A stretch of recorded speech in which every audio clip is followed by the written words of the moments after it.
I thought I'd deliver a little bit about me first, so you know where I'm coming from. I've been an international educator for around 10 years. I did start off in the UK and I was primary trained, and I left and I've traveled in several different countries and worked. And I've worked in different contexts. So I've been in international schools and I created my own little parent and child group as well as a business. And I've also worked in preschools as well. I've completed some action research projects. So I kind of see this as part of an action research project, really trying to find out the best way to teach the children and the best way to make sure they feel comfortable and safe within the classroom. I've worked with pre-verbal children and their parents to interact with them and find out about them in action research. And also I've researched language with EAL learners in an action research project. I feel over the course of my teaching, I've really become very focused on well-being. I've always been quite a caring teacher, and I think that's really, really important in the early years. But as with obviously with COVID-19 and the issues there, and just seeing children come in a little bit less prepared than they have in previous years, I've really made well-being a huge focus for me in my classroom. And finally, I'm an author of a book, Becoming a Successful International Teacher. I'm a blogger and a writer for TS International, and I'm a women-led leader in Taiwan as well. So I'm going to share my presentation with you. Let me have a try here. Okay, so here we are, and I'll just put it into present mode. So you should be seeing it right now. So yeah, here's my title, Wellbeing and Pedagogy, a focus on the EAL learners in an early years classroom. Now, I do feel this isn't just for EAL learners. It obviously will benefit them quite a bit, but it would benefit all children, native speakers too. Early years, I say, I'm predominantly, although I trained in primary and I've taken a master's also in early years, I see it crossing over to Key Stage 1 as well, and some ideas possibly Key Stage 2. So hopefully this will be helpful for lots of you. My details are there on Twitter, Instagram, webpage, but they'll be posted later too. So what I hope to help you with, or to give you some ideas about in this session, is to understand the challenges for the EAL children, especially with an international environment in an international school. Know a few strategies to support the well-being of those children, and that would be through your teaching and how you set out your environment and, of course, your interactions with them. And be aware of some resources you can use which can help EAL children to access the curriculum, but also supporting their feeling of safety and comfort in the classroom. So a bit about my context, I think that's quite important so you know where I'm coming from. So I currently work in a reception class. This is part of what we call a pod. So there's 2 classrooms together in one big area, which we share. And a total we have 4 classes within reception. We have a very open-ended and I think a very, very richly resourced environment. The children can really use the resources any way they want, and we help scaffold and develop their work. We have specialists in EYFS as well, so we're all trained and we're all quite dedicated to EYFS, along with our LAs are as well. We all receive the same training.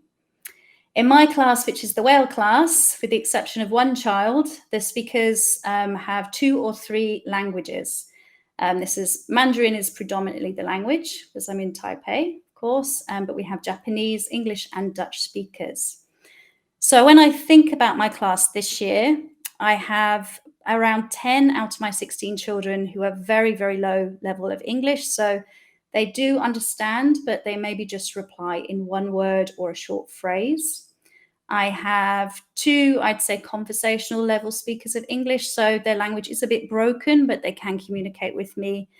2 near native speakers, and these guys have 2 or 3 languages, and 2 native speakers. So 16 in total.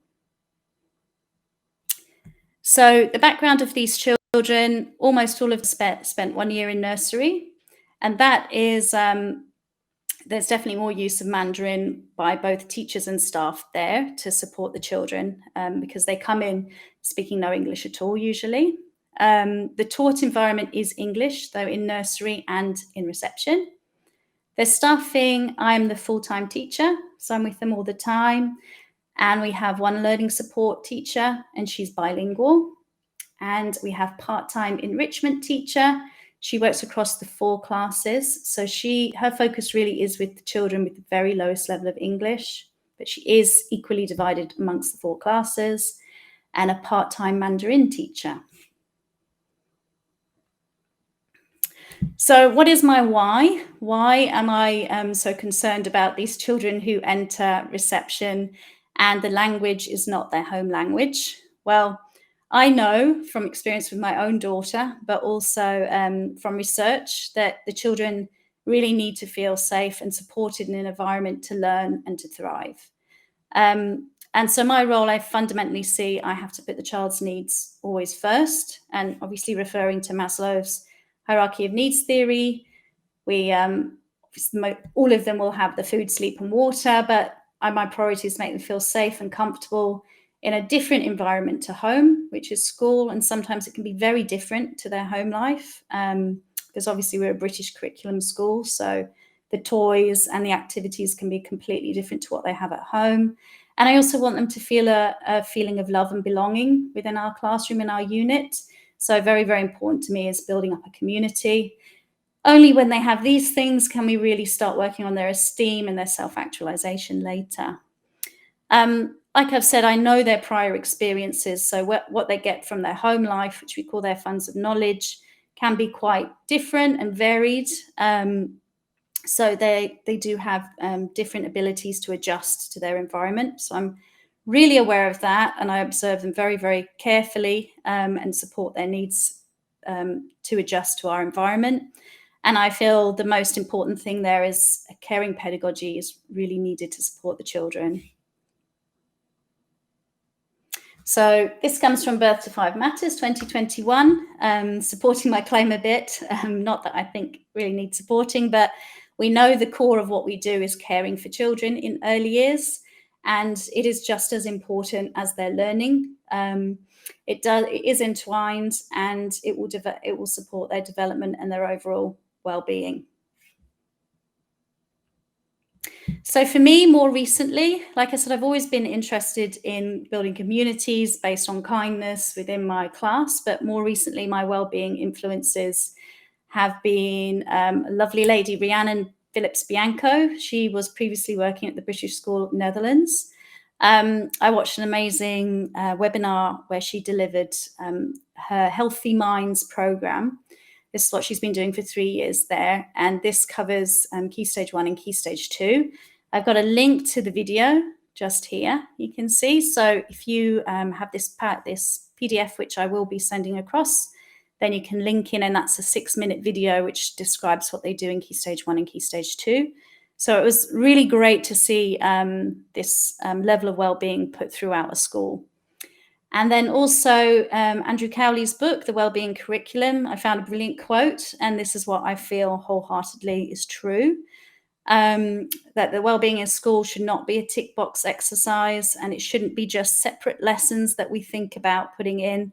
It has to be embedded thoroughly in the classroom and part of the classroom routines. So first, what do we do then? So this year particularly, our children left nursery 6 weeks early. So that was due to COVID and lockdown. They didn't have any transition to reception. They didn't come into the classrooms or have a story or even come to play. They'd seen the reception teachers around. You know, I've popped in and said hi to them, but there was nothing formally done for them. So for this year especially, we had to really support their transition to reception. Now, in our school, the location of reception nursery, they are next to each other, but they actually look very different inside. Like I said, we have 2 pods, and nursery has 1 long room with 4 classrooms. So the environment looks quite different. Also, how they're taught in nursery is quite different. It's a lot through the environment and interactions. There's much reduced circle time and small group work. Whilst in reception, we have frequent time on the carpet, working through things. This is how we currently sit because of COVID. So they all have their namespace. They're not even in a circle, of course, to keep the space between them. We have small group work in reception. We have phonics. We now have guided reading. We have maths. We have music. So there are more lessons in reception compared to nursery. So this is also quite a transition for the children. The staff are, of course, different. Only one of our staff out of 8 worked in nursery prior, and she's moved up with them. So completely new staff. Our expectations are different in reception. We do expect them to follow routines. Our day is more structured than nursery. Our pedagogy is perhaps quite a bit more different as well. You know, we have questioning, and we have working on whiteboards and small activities while they're sitting and focusing on the teacher. And as I've said, the transition due to COVID, they didn't get a proper transition last year. So to help them settle in, well-being is our priority. This is every year we work like this. So a lot of, particularly my children, came up silent, and we give them that time to get used to us. I will teach in English, but I will make sure at the beginning quite a lot of what I'm talking about is translated, especially the key words, or I'm showing images, or I'm doing actions and using puppets. I'll talk about that more later. We gradually build up the expectations we have for them. So our curriculum is more relaxed at the beginning with less circle times, and it's focused more on them and helping them settle. Our texts even are carefully selected, so they are at a more basic level for those children who struggle with English. Our class work and group work, we start to bring in group work perhaps after around 2 weeks of being with us in the classroom and a lot of play. So, and when we do that as well, the group work expectation would just be 2 or 3 minutes.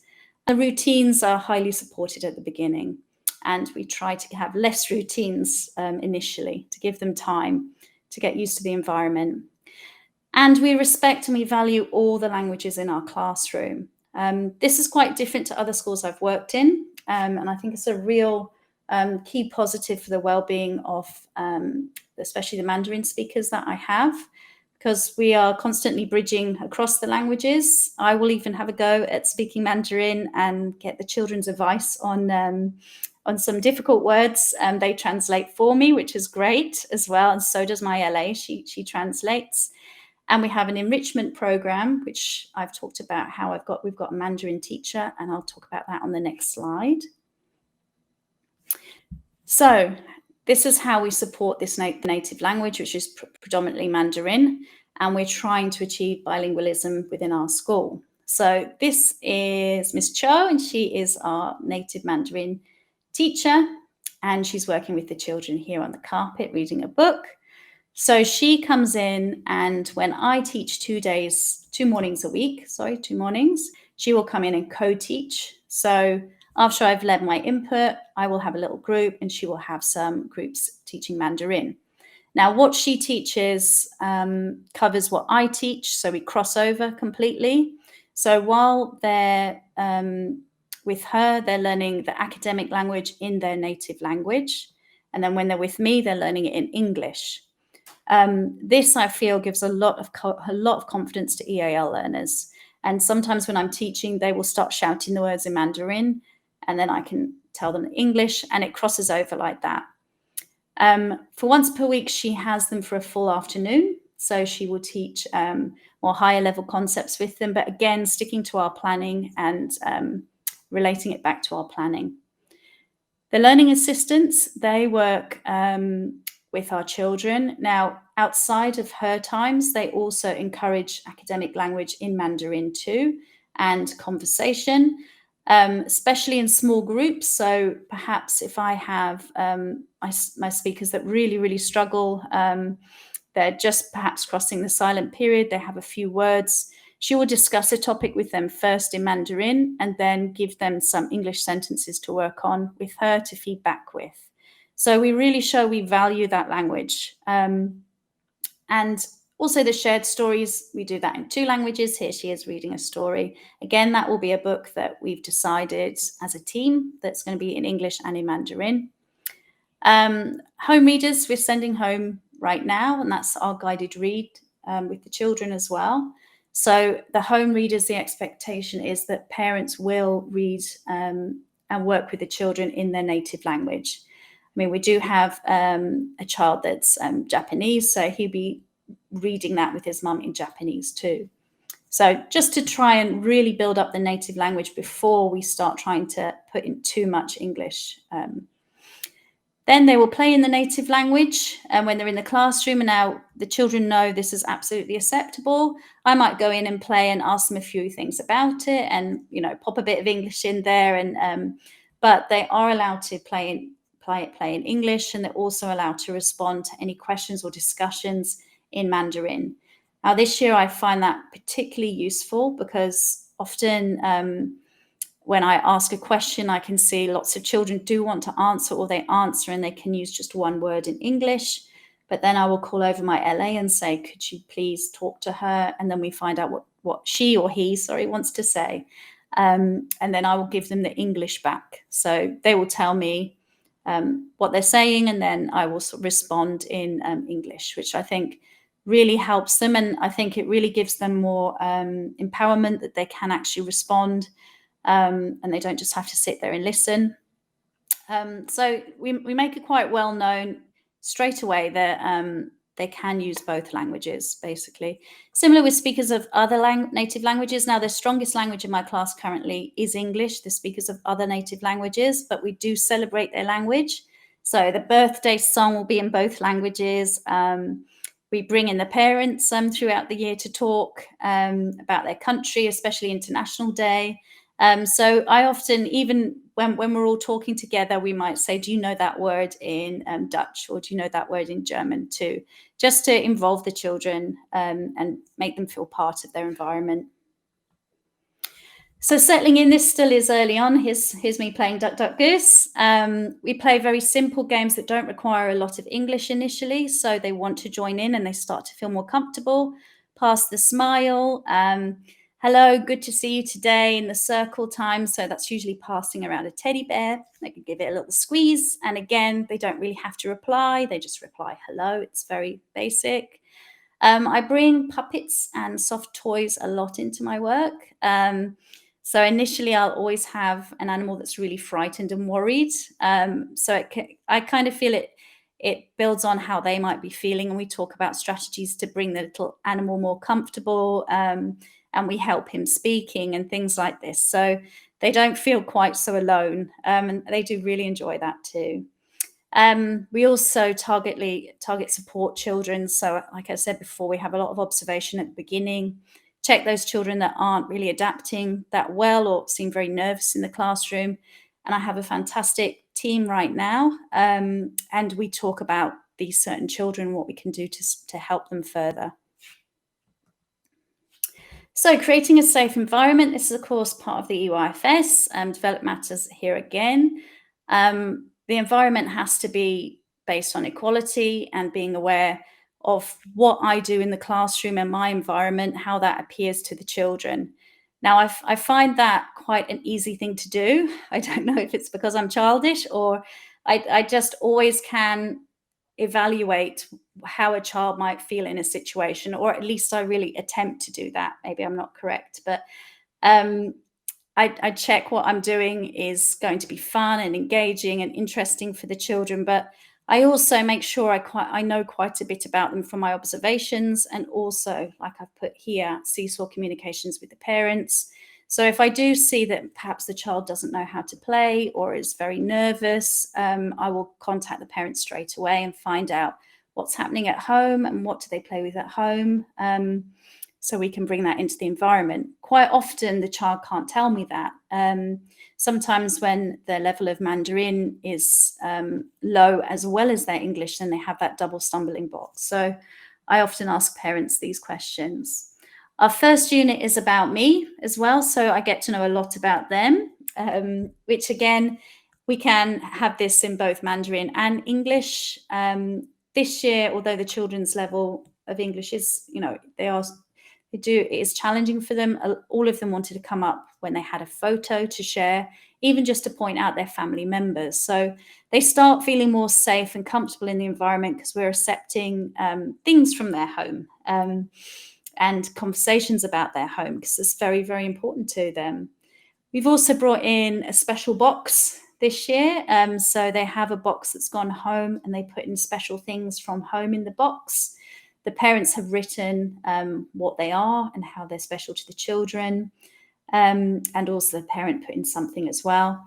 And again, my children who struggle with English, I've looked through the box with them and I've talked about what I've seen, and mum and dad have given me, some information in English about it. So we can talk together and share the items together. And I make sure that that's really special and really important, and I really value it. And I think that really helps them, again, to feel quite settled in the environment. Our learning as well, this year especially, we've really moved into a lot of experiential learning. So we've focused on food.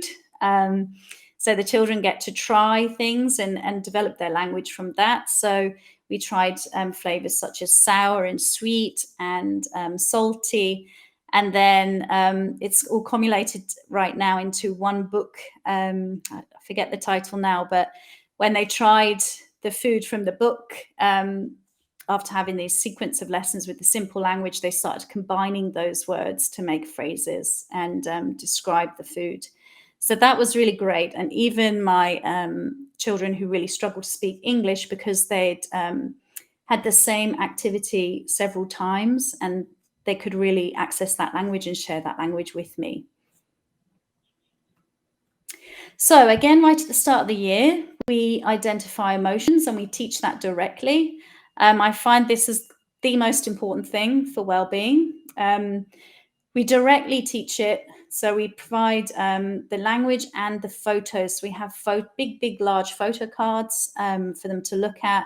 This, particularly in light of COVID, has been so important, because I feel the children have, as they see people generally in masks, because for now, since COVID was outbreak, people have been wearing masks in Taiwan, and it's actually law right now outside, even we're wearing masks.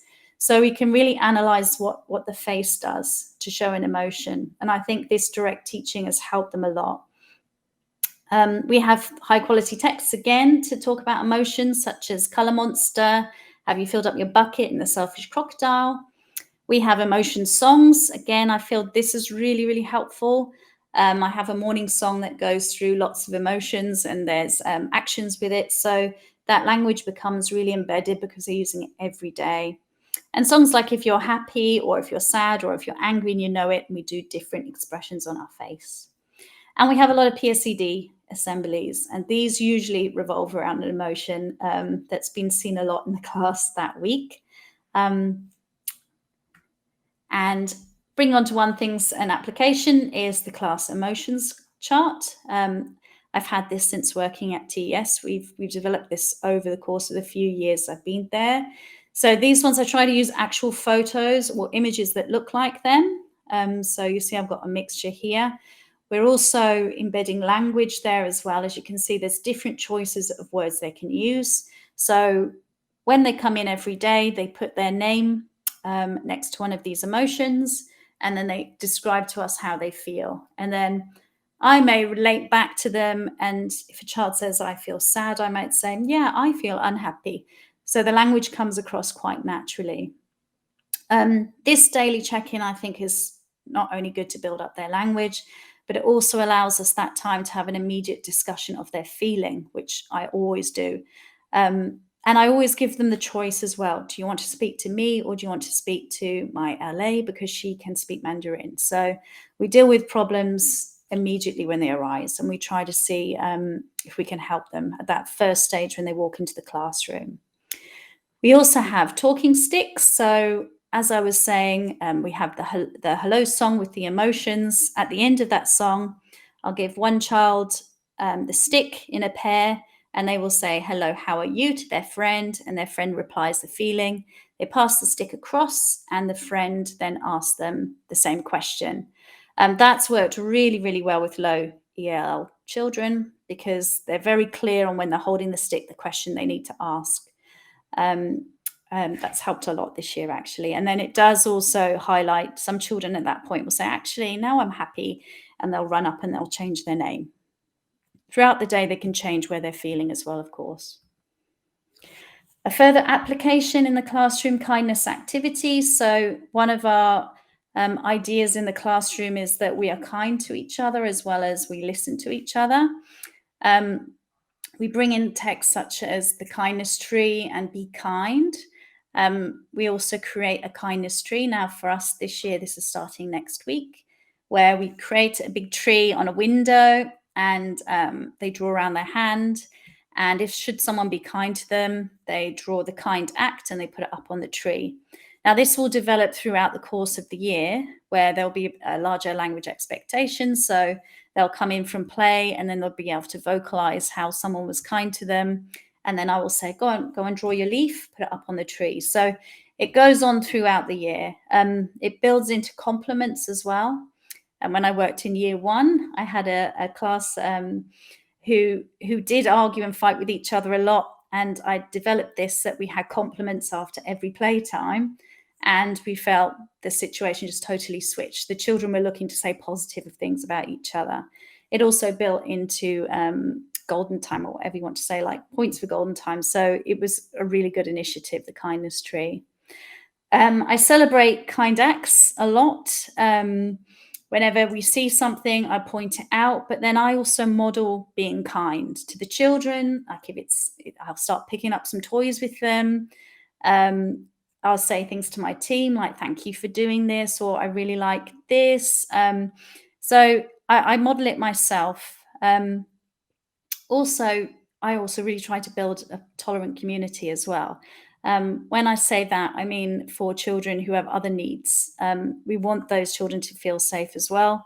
So if a child has a reaction that's different to all the others, perhaps that is dependent on their need, I'll explain to the whole class why we might be doing something for that child. For example, like if they're scared, we might have taken them and used Play-Doh with them because they're scared. And I think that really helps them understand that they're not all the same. And yes, we need to help each other. Any difficulties or issues, I try to discuss obviously individually with the child and talk it through and gain solutions for them. But also as a whole class, again, for EAL learners, I bring out puppets. I have stories with pictures and actions. And for big issues in the class, we have translation too. So I find the puppets really help the children focus, and I feel they can understand much more when it's actually acted out. Even role playing with adults as well, situations like they usually just find it funny, but I think they understand what's going on. So we discuss it together and we create solutions together. This year has been a new initiative for us. We've created sensory bottles. This is to help them calm. These can be taken out anytime during the day, but as you can see in these pictures, I find it particularly useful for rest time. We have 2 rest times in the day just to calm the children down. We also use the belly breathing techniques and calming techniques, and we have calm music at that time. And I also have yoga as well, just to calm the children, which I think is just great for their well-being. It's not just for the EAL children, obviously, it's for all of them. And I think allowing them something to fiddle with has been so much better than just expecting them to try and rest when they don't feel like they want to rest. And they tip the bottles and they look closely at it, and sometimes they fall asleep watching these bottles. I always share my schedule. So this starts right from the beginning of the year. Again, I think this is so important for EAL learners. It's very clear, it's photographic, and it will have the words too. So initially, I'll show photos, and at every transition point, I'll show photos of what's going to happen next, so the children are really, really clear. But after the first few weeks, I'll have just a displayed schedule on the board at all times. And I'll refer to that in the morning and talk it through so the children know what's happening. And then as the day goes on, I'll take the schedules down so the children then know what's coming next. and how soon it is to home time, because I find, especially at the start of the year, that's what they want to know, because they're still missing home quite a lot. For our, I can't take credit for this, it's my manager who's done this, but this year especially, we've made sure there's large chunks of free play. Again, really helps their well-being. They know that they're not going to go into play and have to stop within 10 minutes. So, and I also have, I also don't like to take the children out of the play when they've started as well. So if we have like a meeting on the carpet, when that finishes, that's when I would take my guided readers or my small group to try and not disrupt their play. And student voice, choice and participation. Again, with EAL children, it doesn't mean that they can't have voice and choice because they can't articulate it, of course. Here I've got two things. This first one is choosing a book in the morning. This has their names on it here, these little, these little Lego pieces. So they build that up against what book they want. They don't have to say anything. They're just putting the Lego where they like it. And again, that feeds into data handling, maths, this kind of stuff, patterns. So this is really great that they have some choice over the book they have later in the day. Activities, again, that voting for me can be non-verbal. So I'll say a song, and I'll have the song up on the whiteboard so they can see it, or a story, and they just raise their hand or they stand up or they do a silly signal for which one they want to choose. So I try throughout the day to give them lots of opportunities for choice, so they feel that they have some agency, they have some control of what they're doing. Outside equipment as well. As the year progresses, the children vote across all 4 classes on what outside equipment they'd like for the following week. Again, that's non-verbal, just raising their hand, and they have then that student voice. They choose the way they would like to develop provocations in our class. We obviously set up fantastic idea them, but if they want to take it a different way, we do, and we support that, and we ask them why they've chosen this kind of kind of deviation from what we've had, and we celebrate their ideas a lot. I feel I'm student led to the core, and I often feel things that I create might not be what the children want, and they can have such fantastic ideas with similar resources. So we're always observing, and we're happy I interact mostly in English, but again, if they want to interact in Mandarin and be supported with that is okay as well. Construction cards, this is down here. So again, these can be placed on models and activities they don't want disturbed, which are very, very popular. It's trying to teach them not to put that on the whole time when they're playing with something. But this means then at transition point, they can put this on top and nobody can touch it. So again, that's not verbal, but they know they can feel safe within the classroom, that what they have created isn't just going to be knocked down the minute they walk away from it. So this is my last point in the presentation. This is very important to me also for children's well-being, not just EAL children, is that we have to give very respectful interactions with the children. I always view the child, like the Reggio Emilia way, that they are free and they have just as great thoughts as I do. I'm working with them in a cooperative partnership, and I'm doing things with the child. I actually sometimes even make this happen. So if we're talking about, for example, today, if we're talking about iguanas or something like this, I'll pretend I don't understand something, and we'll look it up together on Google. So we look like we're learning something together. And then, often at that point, the child will ask something more because they're feeling quite confident with me. And then we'll look that up together. And I do tell them quite often, oh, I've just learned this. That's so interesting. And I think that's the really special thing about early years is, and I'm sure that helps children's well-beings as well, to see you as an equal person working with them rather than just teaching to them and over them. So here I am forming attachments. this situation here, so we've got EAL children, we've got high-level language speaker here next to me. So I'm working on the table with him. You can see this little girl's watching what I'm doing too. She might not be understanding everything, but that's absolutely fine. So I'm modeling what I'm doing. I'm talking about what I'm doing. Another situation here, just lower, doing some threading with a little girl. That was her interest. We couldn't communicate too much to each other at stage, but I'll be talking about what colors I'm choosing and the patterns. I'll be remarking on hers. It's all just really about building their self-esteem, really. So I feel that interaction is by far the most important thing, making them feel special. And I do every week really make sure that I'm interacting with every child in the environment, whether they can speak English or they cannot, as much as I possibly can. So I play and learn alongside them. I find their perfect resource, because often they want something desperately, and then we have to think about together what we could find and what we could get to support them. Trying to find ideas, obviously after observing them carefully, things they're going to find exciting, trying to put that in the classroom. Like this week, they love dinosaurs, so attached marker pens to dinosaurs, and they were just doing crazy big movements on the tables and thinking it was hilarious. So it's just really watching what they want, and I think this really supports their well-being too, because they're being heard at the end of the day. Listening and observing, always showing empathy and understanding, no matter how they feel. I mean, I have obviously with such young children, some children that are quite emotional.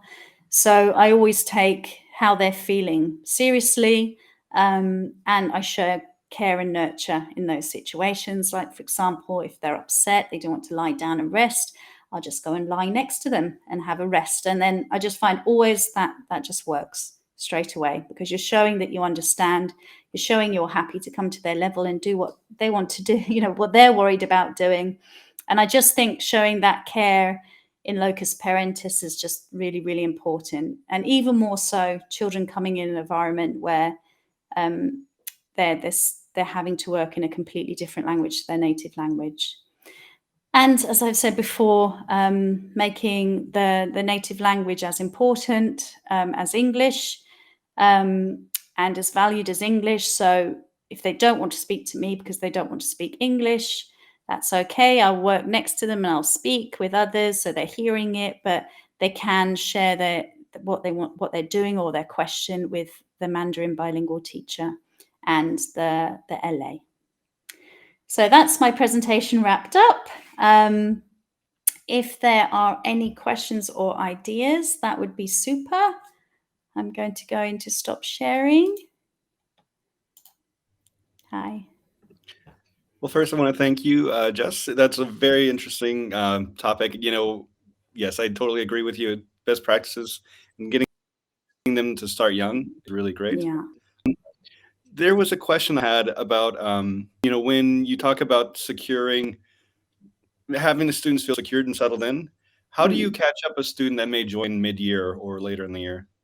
And that's going to happen. So yeah, I've had that before. I had a boy come from the UK. He'd been in a lot of lockdown in the UK, so did struggle initially. I'm really, really conscious of those situations, but I'm also conscious not to push them too hard.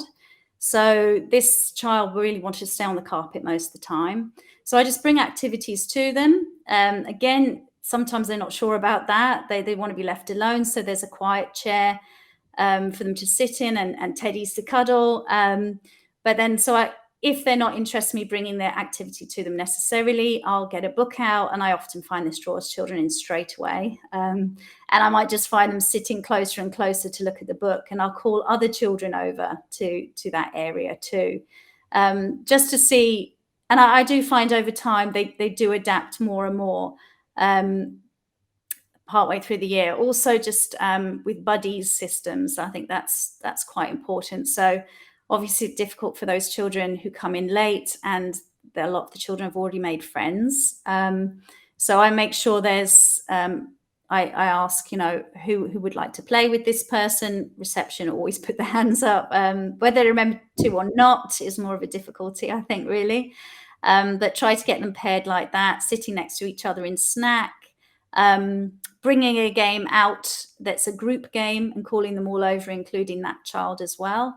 There's lots and lots of ways you can still bring them in, even if they come in late in the year. Yeah. But also talking to parents, I think, is a really key factor, I think, as well. Just they often can tell you lots of things that you can't tell just from looking at the child Right. about what they might need. And so with those that, need more time to settle Yeah. in, Mm. what's the best support network you've found with language acquisition, like parents use, like you said? Yeah, parents are good. Also, counselling. We're lucky at our school, we have this service too. So if I'm really, really concerned and the child's very, very afraid, I'll see if we can get some support in class to work with the child, to be that really gentle friend that's able to be around them a lot, and give them some more strategies to support. Yeah. Well, I totally agree with you. It takes a village, right? Yeah. Yeah. Well, I'm not seeing any other chat Mhm. requests and questions, but Okay. I was going to say, can you show your screen again with Yeah. the Twitter information? Okay. I have Yeah. the ability to authorize chat things, but when I tried to type it, it was being difficult. Okay. So I'll turn that on. let's go back really quickly. Here we are. There you are. So yeah, I'm on Twitter quite a lot. Jess Gosling too. Instagram sporadically, I'd say, and I have a web page where I've put lots of resources for teachers on, and I've got a blog on there. So you're very welcome to go across and have a look at that. That hopefully will be helpful. And I saw the 2 books that you worked on, starting as an international teacher and being successful. I think that's something that I wish I would have had when I started. It's just one book. I'm not that great. Okay. No, it's one book. Just becoming a successful international teacher from my Awesome. experience, but also from experiences of other teachers and heads have also put information in there. So if you're curious about, well, most people will be on this, I'm sure, already international teachers, but if you know anyone that's curious of it, it's a good starter's guide for how to get a job, how to find a great location, and how to survive and do well in the international world. Absolutely.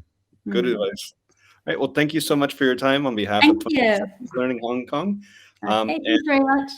And we will see everybody later or digitally. Bye. Okay, thanks. Bye. Thank you.